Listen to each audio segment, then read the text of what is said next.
Hello guys, അപ്പോൾ നമ്മളെ ഈയിടെയായിട്ട് സോഷ്യൽ മീഡിയയിൽ കേൾക്കുന്ന ഒരു സംഭവമാണ്. നമ്മളെ നവ്യ നായർ ഉണ്ടല്ലോ, നവ്യ നായർക്ക് 1.5 ലക്ഷം രൂപ ഓസ്ട്രേലിയൻ ഗവൺമെന്റ് മുല്ലപ്പൂ കയ്യിൽ വെച്ചതിന് 1.5 ലക്ഷം രൂപ പിഴടച്ചെന്നൊരു സംഭവം നമ്മൾ 2 ദിവസം മുമ്പ് നമ്മൾ വാർത്ത കേട്ടിട്ടുണ്ടായിരുന്നു.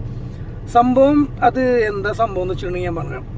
നമ്മൾ ഈ 1.5 ലക്ഷം രൂപ പിഴ എന്ന് പറയുന്നത് ഓരോ രാജ്യത്ത് അവിടുത്തെ ഫൈൻ ഉണ്ടല്ലോ, ഫൈൻ എന്ന് പറയുന്നത് ഭയങ്കര വലിയ എമൗണ്ട് ആണ്. ഇപ്പോൾ ഈവൻ ഖത്തറിൽ UAE അങ്ങനെയുള്ള രാജ്യങ്ങളിലാണെങ്കിൽ പോലും ഒരു സീറ്റ് ബെൽറ്റ് ഇടാത്തതിനാണെങ്കിൽ പോലും 500.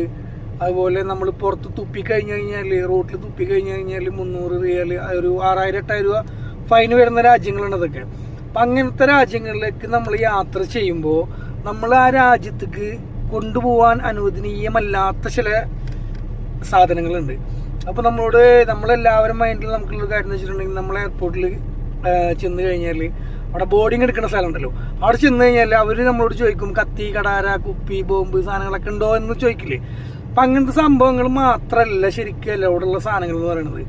നമ്മൾ ഒരു ടൂറിസ്റ്റ് വിസയിൽ പോകുമ്പോൾ, നമ്മളൊരു രാജ്യത്തേക്ക് നമ്മൾ ചെല്ലുമ്പോൾ ആ ഫ്ലൈറ്റിലെ എയർ ഹോസ്റ്റസ് ഉണ്ടല്ലോ, അവർ നമുക്കൊരു ഫോം പോലത്തെ ഒരു കാർഡ് ഫില്ല് ചെയ്യാൻ വേണ്ടി തരും. അതിൽ വ്യക്തമായിട്ട് മെൻഷൻ ചെയ്തിട്ടുണ്ട് നിങ്ങൾക്ക് അലൗഡ് ഇല്ലാത്ത സാധനങ്ങൾ എന്താണ്, അതുപോലെ നിങ്ങൾ കൊണ്ടുവന്നിട്ടുള്ള സാധനങ്ങൾ എന്തൊക്കെയാണെന്നുള്ളത് അതിൽ ടിക്ക് ചെയ്യാൻ വേണ്ടിയിട്ടുള്ള സംഭവമുണ്ട്. അപ്പോൾ അതുപോലെ ഈ ഓസ്ട്രേലിയൻ ഗവൺമെൻറ് അവിടെ അനുവദിച്ചിട്ടുള്ള കുറച്ച് പ്രൊഡക്ട്സും കാര്യങ്ങളുണ്ട്, കൊണ്ടുവരാൻ പാടില്ലാത്ത പ്രൊഡക്റ്റ് സാധനങ്ങളുണ്ട്.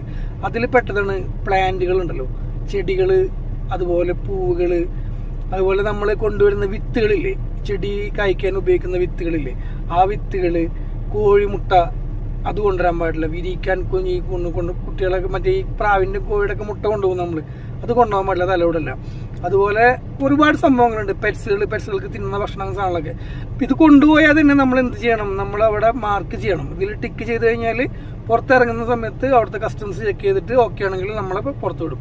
അതല്ലാതെ നമ്മൾ ഈ സാധനം കൊണ്ടുപോയി കഴിഞ്ഞാൽ നേരെ കസ്റ്റംസ് ചെക്കിങ്ങിൽ ഈ സാധനം പിടിച്ചു കഴിഞ്ഞാൽ നമ്മളെ രാജ്യത്തേക്ക് അനധികൃതമായിട്ട് എന്ത് ചെയ്യുന്നു, ഈ സംഭവങ്ങൾ നിരോധിച്ച സംഭവങ്ങൾ കടത്തുകയാണ് എന്നുള്ള നിലക്കുള്ള ഫൈനാണ് അവരിടുന്നത്. ഈ മുല്ലപ്പൂ എന്ന് പറയുന്നത് ഇത് പ്ലാന്റിൽ പെട്ട സംഭവമാണ്. അപ്പോൾ അത് കൊണ്ടുപോകുമ്പോൾ അവിടെ രജിസ്റ്റർ ചെയ്യാത്തത് കാരണം കൊണ്ടാണ് ഫൈൻ വന്നത്, അല്ലാതെ മുല്ലപ്പൂ കയ്യിൽ വെച്ചതിനല്ല. ഇതെല്ലാ രാജ്യത്തും ബാധകമാണ്, നമ്മളെല്ലാവരും ശ്രദ്ധിക്കേണ്ട ഒരു കാര്യമാണ്. നമ്മൾ ടിക്കറ്റ് എടുക്കുമ്പോൾ തീർച്ചയായിട്ടും എന്തൊക്കെ കാര്യങ്ങളാണ് അലൗഡുള്ളത് അത് മാത്രം കൊണ്ടുപോകാൻ ശ്രമിക്കുക. അച്ചാറ്, ഇതുപോലെ ഫുഡ് ഐറ്റംസുകളൊക്കെ കൊണ്ടുപോകുമ്പോൾ വളരെയധികം ശ്രദ്ധിക്കേണ്ട ഒരു കാര്യമാണ്. എല്ലാ രാജ്യത്തും അതിൻ്റെതായ റൂൾസ് ആൻഡ് റെഗുലേഷൻസ് ഉണ്ട്, അത് പാലിക്കുക. ഓക്കെ.